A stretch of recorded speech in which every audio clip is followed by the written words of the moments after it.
Even duct tape can't fix stupid.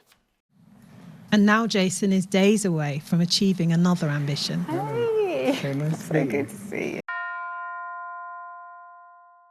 When it comes to the integration of ethnic minorities around the world and decolonising and taking account of the culture and the experiences of people in the global south. I mean, do I need to answer on that one? No. That's when you just look at Trump and what's happening in the United States, when you look at what's happening in the UK, so politicians all around the world are leaning into the populist right in order to shore up their own political careers. And I will stop with the doom and gloom in a minute, Cam, but Luke Kemp yesterday was saying that the people that rise to the top are the worst of us, not the best of us. Here's his new boss at Cambridge. We do have a lot of work to do, but I feel really optimistic. There will be those that think this is a tokenistic appointment. What are your thoughts on this? The board of electors on your interview day were absolutely unanimous. We are so lucky to have you. You are the best in the world in terms of the research that you do. He became the youngest black professor in the university's history in 2023, but some of his earlier claims you would have thought at Cambridge University might have had people asking some questions.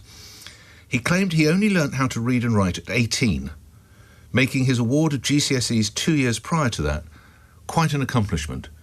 For years, he's also claimed to have run 600 miles in 6 days, which would put him right up there with some of the world's greatest ever athletes. He also said he appeared on a television show that was broadcast decades before he was born. And he claimed he'd published a book that was actually abandoned by the publisher and never got into print.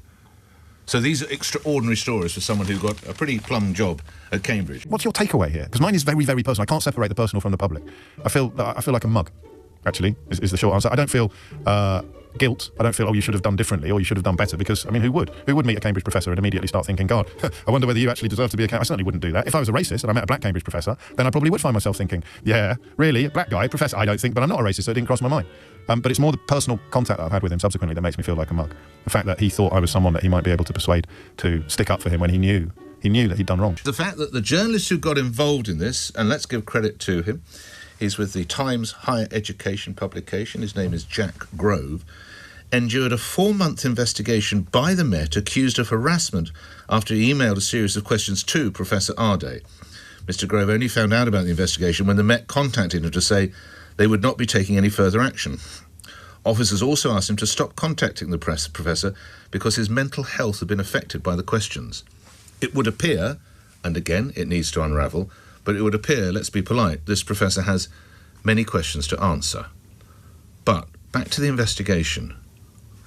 I'm sorry, for me, this smacks of sinister overreach by the police. Investigating the journalist who's investigating the story?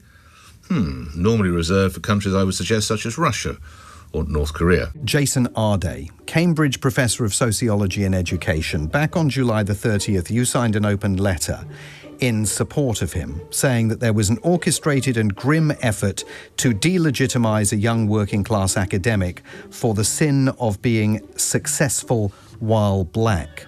Do you still stand by him? Well, I don't know, Jason. And the reason why I signed that letter is ultimately it was saying that we should have a fair process, that the university should have a fair investigation, and that this shouldn't be judged by social media or by the Telegraph newspaper. I've just heard that while we've been on the air, Jason Arday has resigned from the University of Cambridge with immediate effect. So what's your reaction to that? I think the whole affair sounds pretty sad. Again, I think it would be good actually if investigations still...